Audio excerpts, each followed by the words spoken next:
I was preparing to talk about the Genius Act for this episode. So, like, I held my breath when the All In podcast started talking about it with none other than like two of the architects of the bill. So, David Sachs and that guy, Bo something. They're way more qualified to talk about this than I am.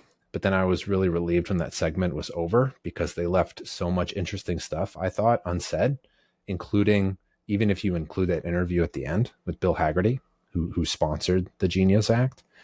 So I was like listening, holding my breath, and then it was over. I was like, oh, thank God that sucked. You know? Yeah, I don't have to throw away all the work I did for this episode. They were just really high level. And we got to go, I think, a level deeper. We got to actually look at the bill. We got to see what it means. Got to look at what kind of all this crypto stuff is. But first, before we get to Genius, Joe, I want to tell you a story. This story is about the CRA, the Community Reinvestment Act. And, you know, although I'm sure you are intimately aware with the history and nuances of the act, for the sake of the audience, Joe, the bill was passed. Really? You gotta go into this super obvious thing. Fine. You got 2 minutes. The bill was passed in 1977, okay? And it was intended to ensure that when a bank took and then held deposits of community, that the bank would also lend to that community. So like a bank can't just take the deposits from a poor community and then lend them elsewhere. The bank had to meet the quote unquote credit needs of the community from which they took the deposits. Yeah, got it? Seems reasonable. Now, at the beginning of 2024, so this was under Biden, banking regulators published a final rule, or a regulation, if you will, detailing some ways to interpret the Community Reinvestment Act. Now, this rule introduced some more burden to banks, including 4 performance tests, a requirement to collect and maintain sets of data to help regulators conduct those tests. But, and this is probably the most important, the regulators also said that they would start evaluating the performance of large banks against the CRA, not only where the banks had deposit-taking branches, so, you know, physical buildings, but also where they had a concentration of loans. Okay? And that's different. So what happened? The Bankers Association, and this was led by the Texas Banker Association, filed a complaint in court. And I think for this one, I think it's best to just quote the complaint outright, because I think it summarizes the issue. They said, quote, "The agencies have abandoned the CRA's statute's geographic deposit-taking touchstone in favor of additional sweeping assessment areas." So retail lending assessment areas and outside retail lending areas that have no connection to a bank's physical deposit-taking presence. They also plan to assess large institutions' deposit products, contrary to the statute's explicit direction to focus on the, quote, credit needs of the community. Right? Now, the result of this was the bankers won in court. The agencies have appealed, but then the agencies agreed to stay the appeal because, Joe? Go ahead, Joe. I actually don't know why. Don't hurt us too much with your crushing intellect. Go ahead. You're gonna have to help me out on this one. All right. So that actually takes us to the news this past week. So the agencies have issued a new proposal to rescind the rule. That's right. They were going to rescind the entire rule that was published of last year. Right? Don't sue us. We're changing the rule back. So that came out. It basically was just like, look, forget that rule. We're going to go back into what the rule was the day before we issued that. That's like literally how they phrased it. Just kidding, everyone. Yeah, it's pretty. Doesn't seem to work. We got sued, but hey, we'll take it all back. It's like like it never happened. It's pretty nice, you know, right? If you're the one writing the rules and someone sues you, you're like, oh, you know what? Never mind. We're going to get rid of this. Doesn't apply. What rule? What rule?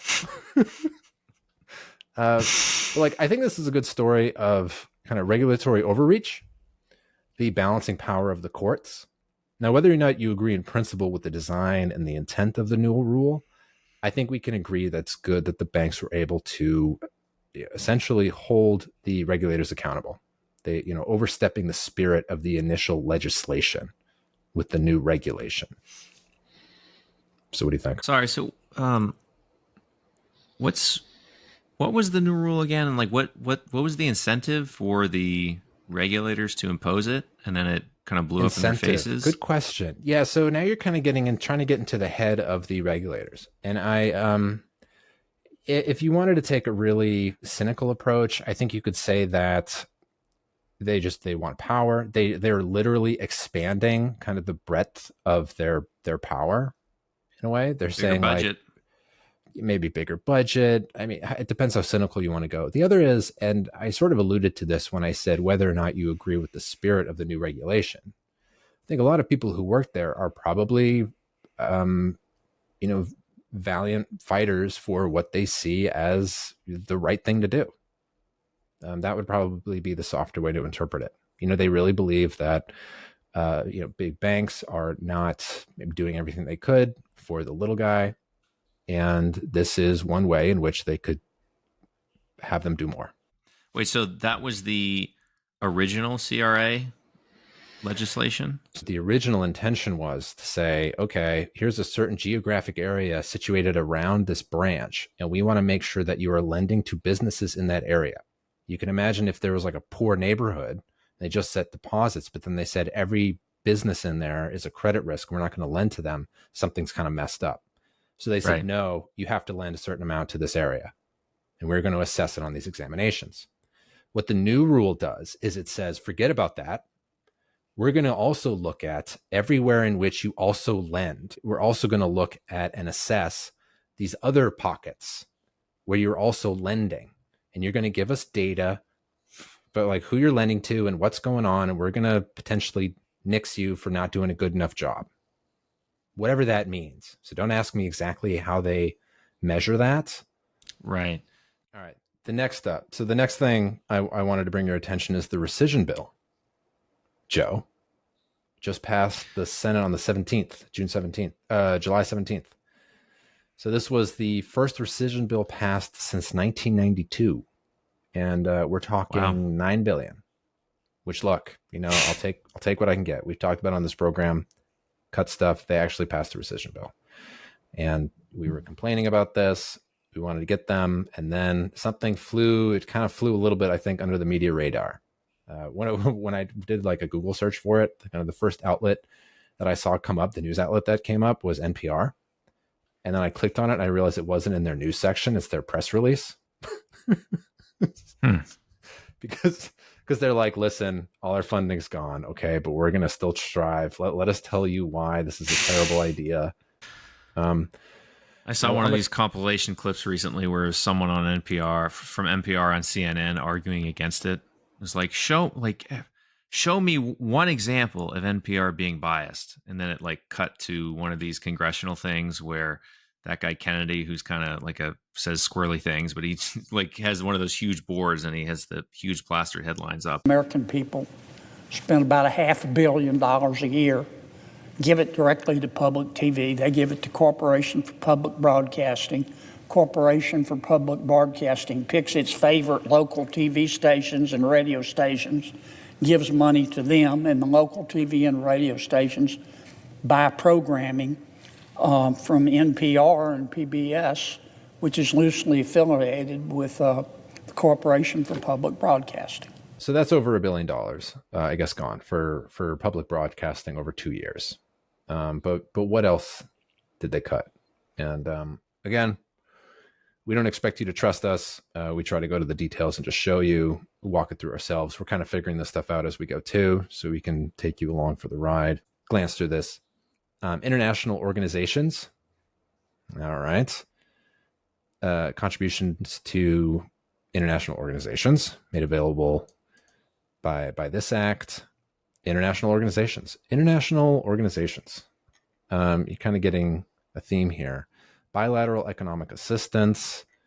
We have migration and refugee assistance, bilateral economic assistance, multilateral. There's definitely a theme here.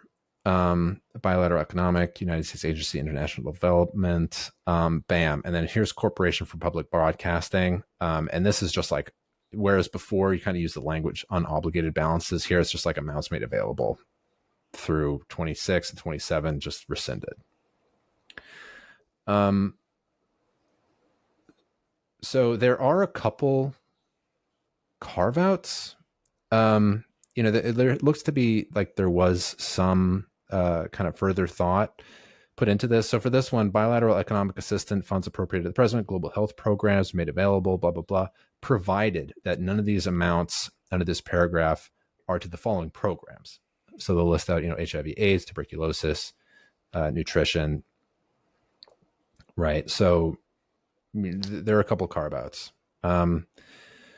Some of these are kind of interesting. You sort of wonder what's going on maybe behind closed doors because there's a carve out here. None of the funds were sitting out of this paragraph for the balances for assistance to Jordan, Egypt, or the Countering Piracy Influence Fund. What is that?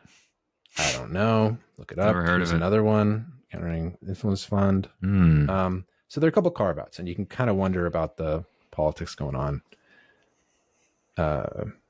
behind there. So again, didn't want to spend too much time here. Wanted to cover it because it's a big deal for what we cover. But I think the first take I had is you can see why politics can be so heated. I mean, it's really about money, power, and in this case, taking food right out of the mouths if your team wins or loses. I mean, this was like it for the sense of NPR. This was if you lost, you're gone. You're like dead. The other take that I would sort of press, and one of the things we try to do on this podcast, go into the details and really develop a strong BS counter. And so I'd warn people out there to sort of watch out for language saying that all funding to all these AIDS programs are going to get cut. There looks to be at least some evidence that there are explicit carve outs in the rescission package. So hopefully you can consider yourself a little bit more BS resistant. Yeah, I mean, we talked about this before. It's like the same with the spending cuts to Medicaid. Depending on the side of the aisle that you're on, you could either say these are prudent fiscal decisions, or on the other, you say 10 million people are going to die. Yeah. Like, how further apart could you be in interpreting what actually happened? The last thing, the themes that we talk about, this is definitely just right down the line in terms of just sort of Trump's message. So fake news media and America first. Like if you wanted to find a theme here to him, again, he doesn't hide it. Yeah, not to sort of betray our own political leanings, but it aligns with America first and fake news media criticizing. Let's get to the juicy stuff, Joe. First off, I just want to say, talking about stablecoins, I mean, I'm reminded of that SNL skit where like Michael Che, I guess, was asking Musk, do you remember that? What Bitcoin was? And then Musk gave like an answer and they just kept asking him, but like, what is it? My investment portfolio. My question is, what is Dogecoin? I'm glad you asked. It's a good question. Well, it's the future of currency. It's an unstoppable financial vehicle that's going to take over the world. I get that, but what is it, man? Right? And they held up like $1 and they're like, look, here's $1, right? You can feel it and touch it. What is Bitcoin? Or like, what is Dogecoin? That's what it was, Dogecoin. And that's kind of how I feel anytime I read or listen to people talk about crypto stuff in general. It's like a total turnoff. I just kind of feel a little dumb. I don't click on this stuff because I either, I like don't understand it, or it's like a crypto pump and dump scam or something. And like, I think we tried doing a crypto episode a little while ago and it totally flopped. Like nobody wanted to talk about crypto stuff. I know you really like crypto, so this is going to be old news for you. But I did an exercise. It helped me a lot, and I'm going to share it with you. I think this whole landscape is going to make a lot more sense. All right, let me walk you through this because I know it's a lot, but if you walk through it, I think the conversation around crypto and all that is going to make a whole lot more sense. So right here, the rows, these are the different digital asset types, as you'll recognize. You're looking a little confused already here, Joe. So like I'm not familiar with Polkadot or Hyperledger Fabric. Great. Perfect. So, cryptocurrency is just one kind of digital asset. Stable coins, that's the main focus of the Genius. That's what we're really talking about today, is different. NFTs, you remember those like funny, that artwork with like the monkey and stuff, the NFTs? That's also a digital asset that's here. There's a whole bunch of other ones. These are not here for anything other just to illustrate the point that there are a lot of different types of digital assets. Okay. You got securities. You can make a digital asset. Here's the central bank digital currency. So I know that this is a big shout out to the All In crowd when listening to the recent interview, and talked about Warren wanting to get this up and running, right? Elizabeth Warren and her crowd want to see a central bank digital currency. What they want is control of our transactions. They want the ability, they're the ones that wanted to get to a $600 threshold for your Venmo transactions. So up here are the blockchain protocols. Bitcoin and Ethereum are in the news a lot, but they're just two different kinds of blockchain protocols. Now, when designing a protocol for digital assets, the key thing is that you need some way for everyone to agree. You need like a consensus mechanism, is the term, between the computers on the network. Now, there are different approaches. You have something called a proof of work, POW. That's something that Bitcoin does. Other things you might hear about is a proof of stake, to name a few. You're not going to go into detail. We can put a link to some there are a lot of good YouTube videos out there that dive into what, the technical aspect of it. It has to do with like cryptography and keys and all sorts of stuff. But the key technological breakthrough here is that everyone on the network agrees on a ledger safely. Fraud is extremely difficult. Now, a ledger is just a list with everyone on it detailing, who paid whom how much. Now, once that ledger is agreed upon, once there is a consensus, a new block is made, and then it's going to be distributed out to the computers on the network. Now, those computers are going to be called a node. I've heard it in the case of Tron. Now, for Tron, I think there's something like 2,000 nodes over 40 countries.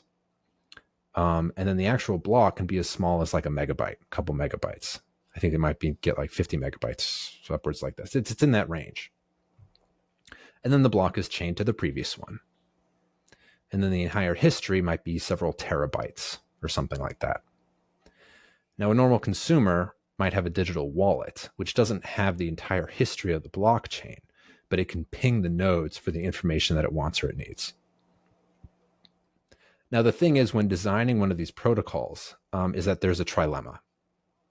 You can have decentralization, right? So in the case of Bitcoin, it's very high, lots and lots of different computers all over the place. Security, how safe it is, how difficult is it for you to change the ledger, and the scalability, which is essentially the speed. In the case of Tron, for something like a payment system, what you'd want is a very high speed. And that's one of the main advantages of Tron, for instance. And like the way it does that is it also uses a proof of stakes. I think it doesn't have like any computer can't just go and start making blocks. The consensus thing is done with like 27 or something different computers. So it can be very, very fast, but it's also, a little bit less safe. Now within the cells, so this is kind of a 3-dimensional table, if you will, 1, 2, and then each cell also contains an example of each. So if we wanted to zoom into stablecoin, for instance, there are some things that stand out. One is Circle. Circle is something that has come up. They're one of the main leaders in the stablecoin area. Their coin is the USD coin. Now, Circle is not, it's not the blockchain protocol. It's not the coin. Circle is just referring to the company. It's like a custodian, if you will. They're the ones who kind of change deposit for the coin. The other main leader here is a company called Tether. Now you'll see this name twice, and this is kind of important. Tether's over here because they have one coin that's going to be hosted on the Ethereum blockchain. And then they have another one over here hosted on Tron, right? So this is an important point, right?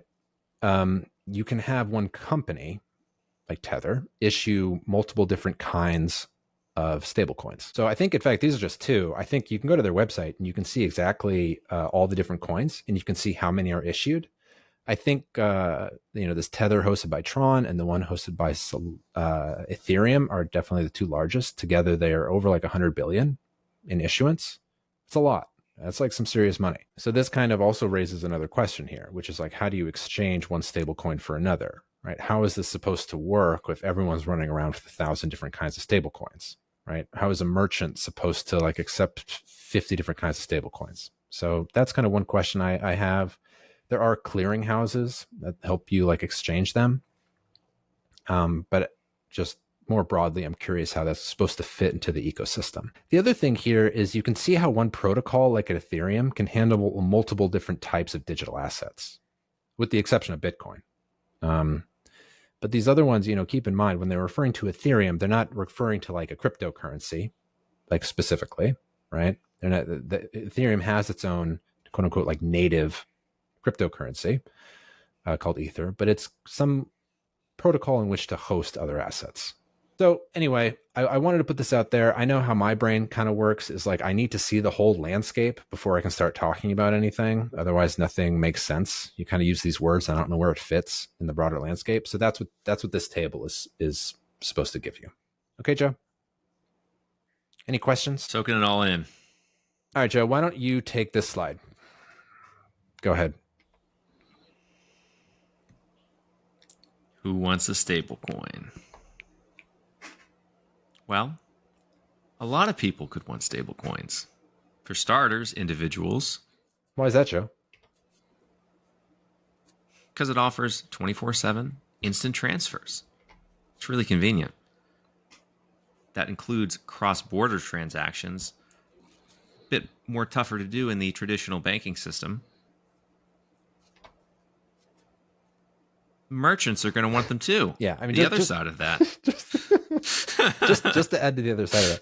Yeah, the cross-border is like the big one. And the 24/7 instant transfers, I think, I don't know if you've been there, but I'm in there pretty often. Is like if like I want to get money from like one account, like I have like a personal account and I also have the shared account with my wife.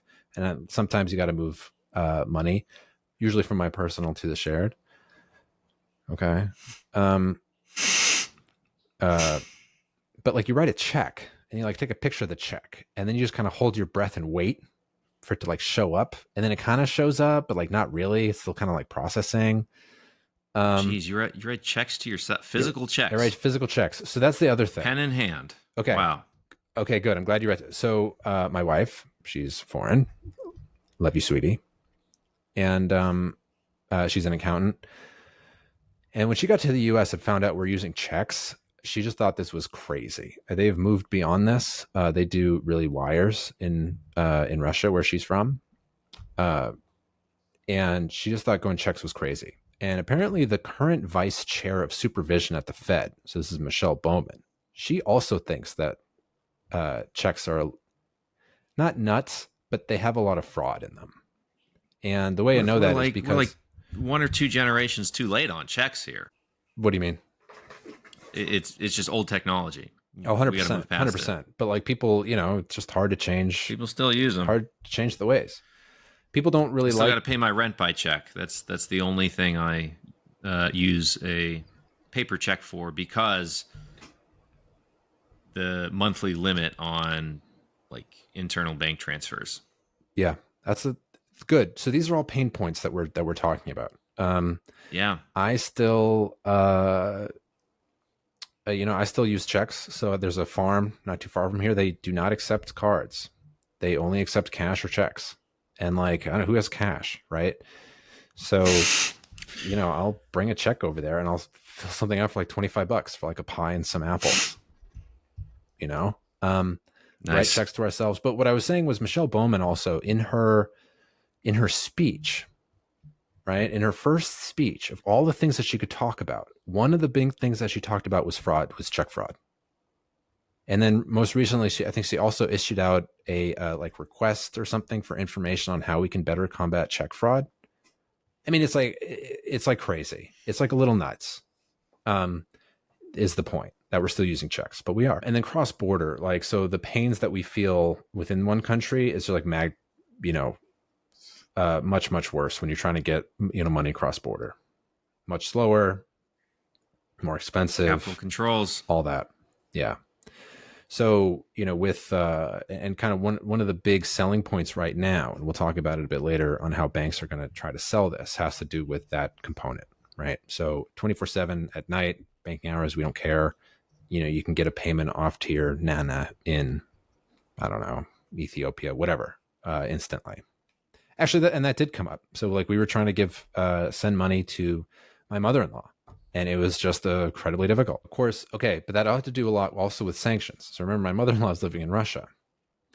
Now, there's another thing I think in here that might actually, in a way, I don't want to say kill, but it's a huge wrench right now in the stablecoin utopia, in like the current stablecoin situation, which we're going to talk about. And that's the BSA AML requirement that's put in the law.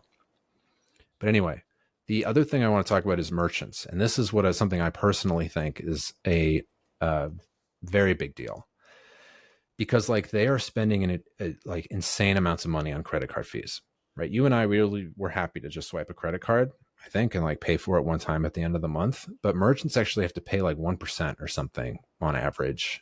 It might not be 1%. It's like close to that, but it's, I think, insane for what they're doing.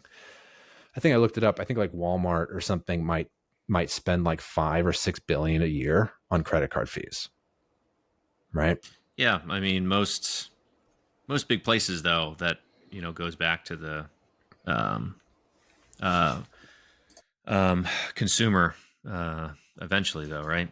Maybe. It's like the most obvious one is like gas stations I see. It's like, it'll just give you 2 prices, like credit card price, cash price. Oh, I always thought the second price had to do with if you're like part of the reward program or something. If you're a super saver. But regardless, somebody's paying a lot for. Well, let's put it this way. I mean, just look at the revenue of, Amex, Visa, and MasterCard, and that's all essentially a tax. That's all a tax on everyone, in a way, right? Well, it's just it's paying for it's frictions in the system. That's what it is. So, like, assuming that the whatever billions and billions that MasterCard, Visa, and Amex are making, what I'm trying to say is like that's all, it's all money that they're extracting from all the transaction that's going on in the economy that shouldn't be there. And this stablecoin is potentially get rid of that. And the main people who pay for that are merchants. Like that's going to be Costco. They must have a huge credit card fee that they have to pay. And maybe they want to make their own stablecoin. And they say like, look, to get this thing going, we'll give you a discount if you use our stablecoin. Right? So I would look out for them. I think that's kind of a big deal. What about banks? Where could they make money? I think, one way they could do it if they wanted to partner something with like Walmart, for instance. Walmart will take your money. They will put that money and put it at a bank in a custodian.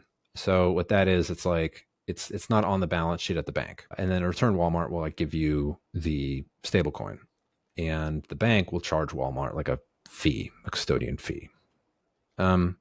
One thing I'm kind of curious about is, if you wanted to hold them on balance sheet, like and again, I'm curious about when someone can prove me why this wouldn't work, is like if you wanted to issue your own stablecoin, like a bank could issue its own stablecoin, is okay, give me a deposit.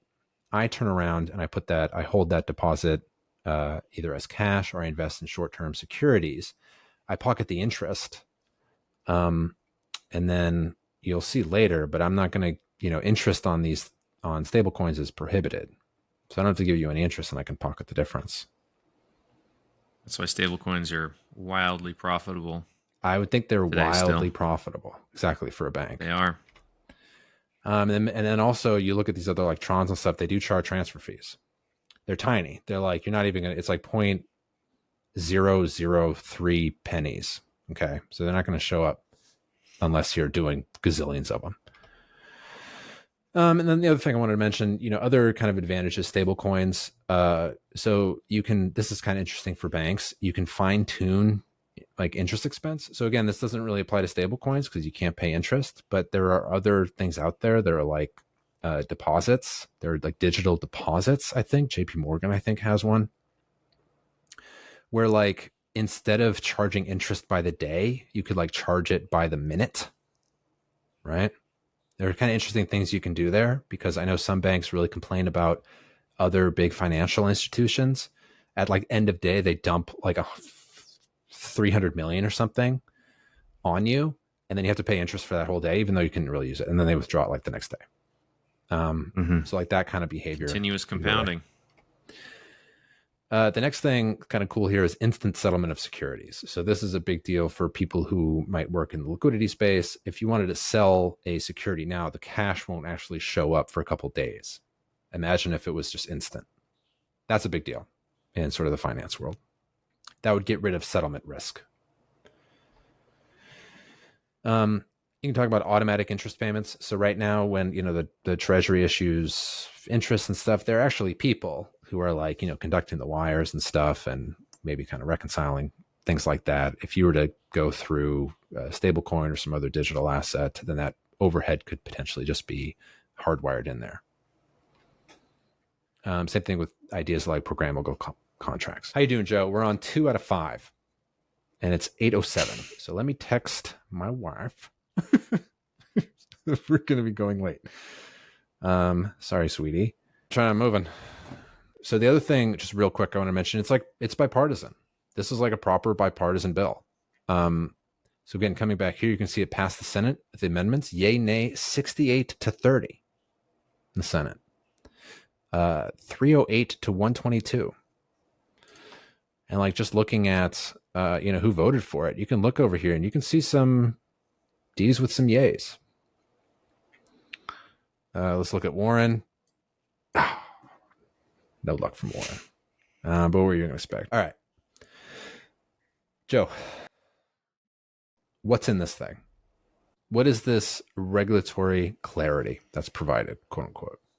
In my interpretation, it just means that the banks can sue the government. So like, as we saw earlier with the story about the CRA, the banks now have they wrote it down, the rules. And now the banks can go to the courts and say, hey, we're safe here. You can't touch us. Or, hey, you're overstepping your bounds here. But here are 6, I think, some of the key highlights from this thing that we're going to look at the actual language to. Because again, we look at the details here. But the first one, maybe the most important thing, you have to, like the defining feature of a stablecoin is that it's backed 1-to-1 and it's worth one of whatever, like in this case, the dollar. And what they are going to do is says you have to maintain on a 1-to-1 basis. So one stablecoin, $1, the currency. And then it details exactly what you can hold it against. So it's going to be current US currency. So notes, so it's just like physical cash. You can have it as a demand deposit at a bank. You can have it in treasury bills. So this is a big deal. This is what I think there was. Treasury bills, notes, or bonds. No, that's kind of it. Oh, wait, 93 days. Yeah, right, exactly. Remaining maturity. So you can have a bond, but it's going to be maturing real quick. So, that is kind of interesting, the 93 repos. days, but it's just like from the traditional side, this is like a digital money market mutual fund, and they have these same investment guidelines, but they can hold things up to 364 days, including treasury bills and short-term credit and stuff like that. So I'm actually a little surprised to see that that's 93 days and not 1 year. Okay, interesting.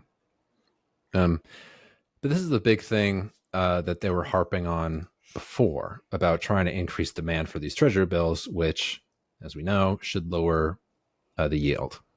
But only for that really short-term stuff, not the True. Not the part that Bassett and Trump want. Yeah, good point. Out of 10 years. Fair point. The other thing is that they say it's going to be very transparent. So what they mean by that is the issuer is going to publish the composition of the reserves on the website of the issuer. And this is something that Tron does. Tether does. You can actually see like the amount of reserves that they have, the amount of coins that were issued. There's a small delta, so if they need to issue more coins, right? So that's what this is. And the composition of the reserves. So you have to turn around and say, all right, I have 100 billion of these stable coins out there.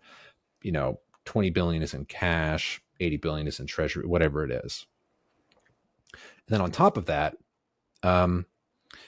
you need to have this checked every month. So this is something that's published on the website every month. And then every month it's going to be checked by a public accounting firm. So no sneaky business. Yeah, like Tether's been around since I think at least 2017, and like for years, until now, like it really didn't have these requirements to show what they were doing. So like for many years, they just didn't publish anything.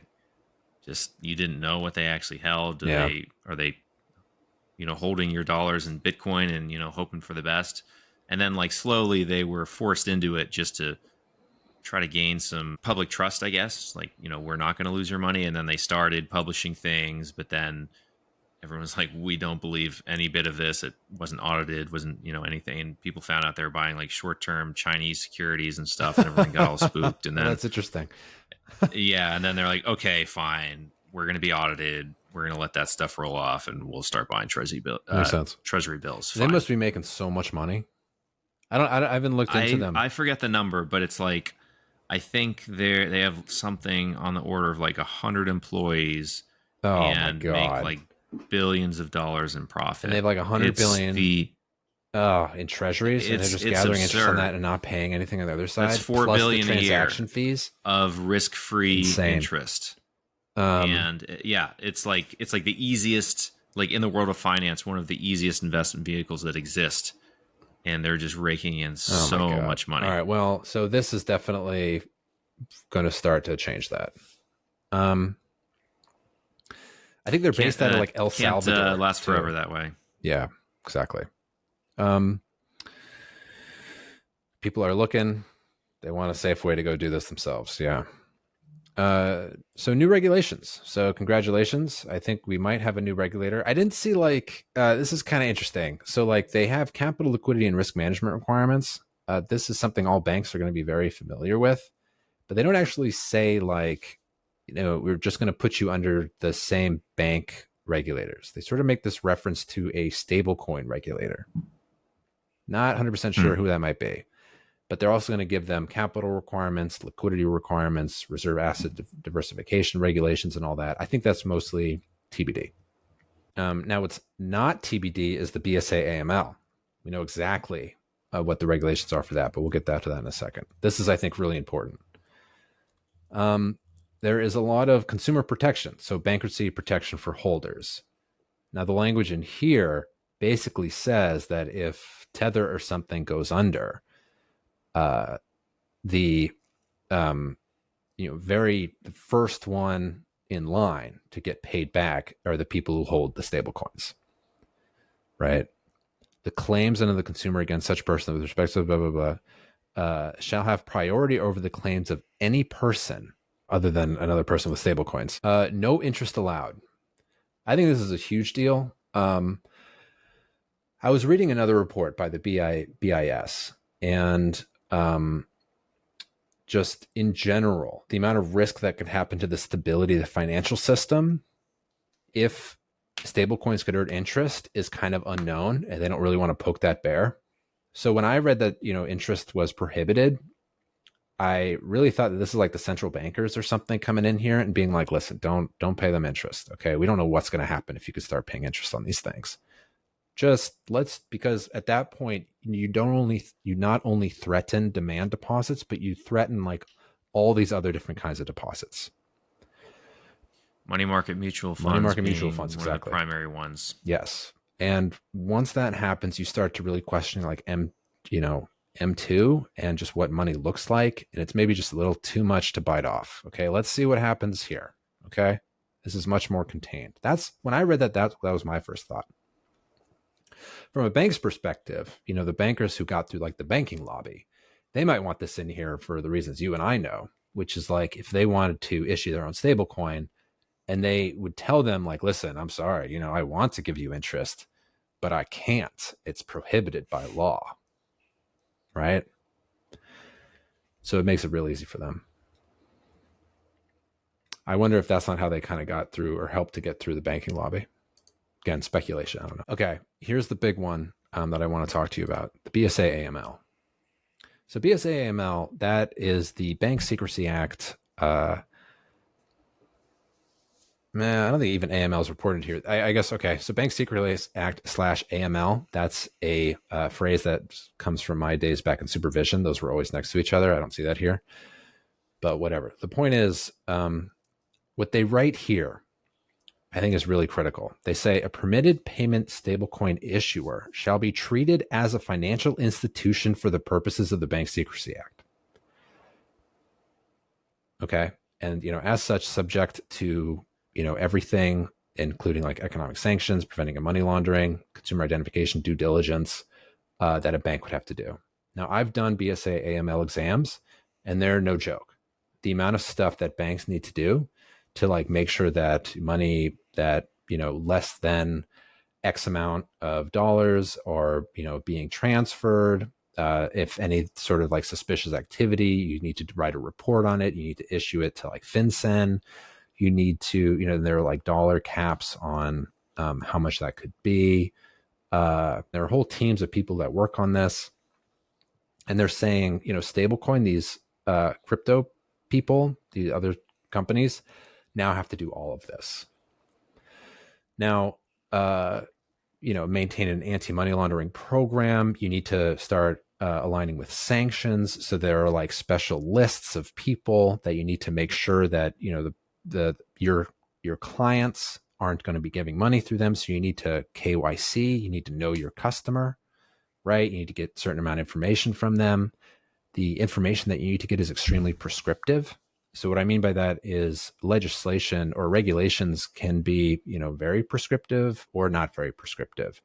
If you're very prescriptive, a regulation is telling you exactly what it wants to say. So in the case of BSA AML, for like a know your customer sort of deal, the regulation will say you need to get the name, their birthday. You need to get specific information. That's very prescriptive. Something that's not very prescriptive is when they start kind of wishy-washy language, like you need to make sure that their, credit risk is safe and sound. And it's like, what the heck does that mean? BSA AML, when I looked at like the regulation, they're extremely prescriptive. Okay. They need to have the technical capabilities to block, freeze, or reject specific transactions that violate these laws or regulation. Now, what I'm wondering is this one, specifically the ability to freeze payments, if that also doesn't underwrite one of the primary advantages of stablecoin, which is that it's super fast. That's kind of what I'm worried about. Like if there's somebody now checking this stuff, if it has to go through some algorithm, I don't know what it is, or that if you even could technically freeze it, how that would work on like a blockchain. I mean, how would you even do that? The actual stablecoin would have to be, it would be, not decentralized. And even if you did, how much of the advantage is still there? This is like a huge question mark for me. I don't know what your take is, but I don't know if this would almost kill kind of how attractive this is. I mean, certainly the decentralization thing, like the way you just outlined, it seems like it wouldn't quite be there as we're used to it so far. But I do see utility in, like, you're talking about speed. It could still be centralized by one of these companies, I think. And then, by being centralized, it can impose follow the regulations that they have to now. But they could still do things really fast for, 99.5% of all transactions that go through. But yeah, there's going to be a group of people that are very upset and say, why was I blocked? People that are doing nothing wrong at all and are following all the rules. Some people are going to get blocked still. And they're not going to be happy. But, if this goes to hundreds of millions of people and, you're talking about a tiny, tiny percentage, If it's instant, then, no more paying by check, Luke. I am really interested to see how the interest payments will evolve over time. Because if this does, so like the main thing today, or one of the big things that we touched on is we don't know what the effects will be if you could let it start paying interest, from the start, from the get-go here, poking that bear, like you said.